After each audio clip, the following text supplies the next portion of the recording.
Hey guys, it's Bob Ferngren, and I'm back with another 8-minute call. So, what's your plan? I mean, what is the plan that you personally are working? This is rhetorical, or you could post it down below. I'm okay either way, but what is your plan? What is your plan to achieve financial freedom? Do you have a plan? Are you working a plan? Do you have resources for that plan? Do you have ways of learning or figuring out how to achieve that plan? Are you aligning yourself with others that are on similar pathways and goals and dreams? I mean, what is your plan? If you don't have a plan, what's going to happen in your life? It'll be random, right? Okay, I have a job, or, I'm saving some money. Okay. You know statistically that having a job is never going to get you to financial freedom. So what's your plan? I mean, if financial freedom's your goal, what is your plan for your marriage? I mean, do you have some things written down? Do you have some goals written down? Do you have things you want to do together? Do you have travel that you want to do? How do you want to educate your children? What are your family's values? What do you stand for? What is your church that your family is going to? What are the things that are red lines for you and your family? What are the things you can't wait to achieve in your family? So what is your plan in your marriage and your family? What is your plan for your health? Are you looking in the mirror right now and going, I'm on track. I'm doing these things that I wrote out, and I'm being very specific about it, and I'm sticking to it at about an 85% level? Or do you even have a plan for your health?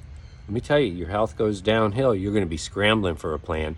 And now you're on the reactive side, the side where they're going to pump drugs and, stick you with things and poke you and prod you and probably even keep referring you to more specialists.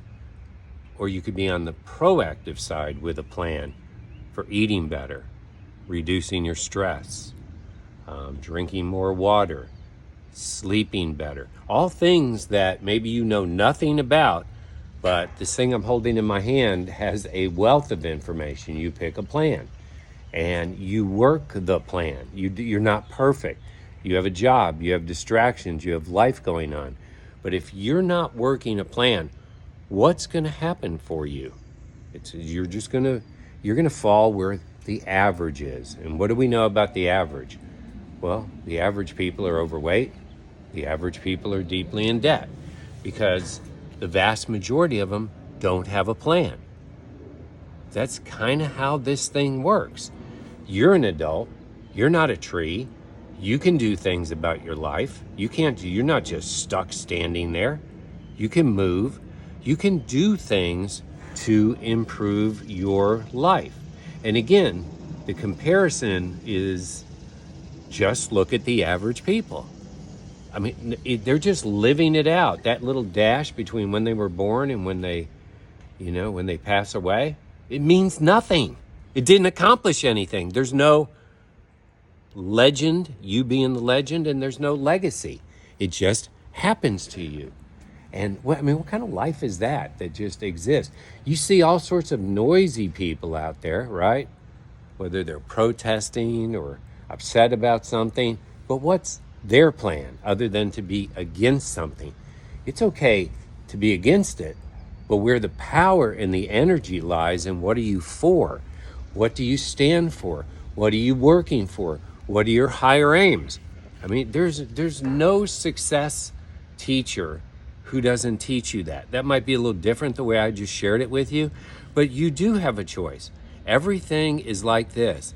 If I have a plan and I'm working it, I'm getting better every day. If I don't have a plan and I'm just existing, I'm getting worse every day.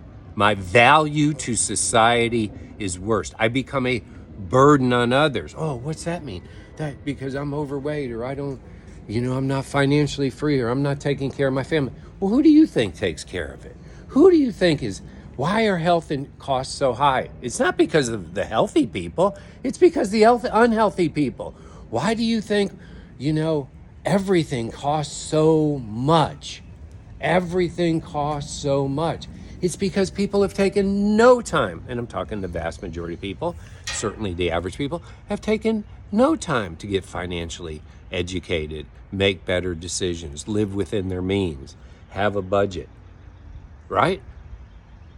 What do you think happens in society when there's not a plan for the marriage and for the family, and it's just random, and you start ignoring each other, and then eventually divorce happens? That's a mess on society. That's not me saying this.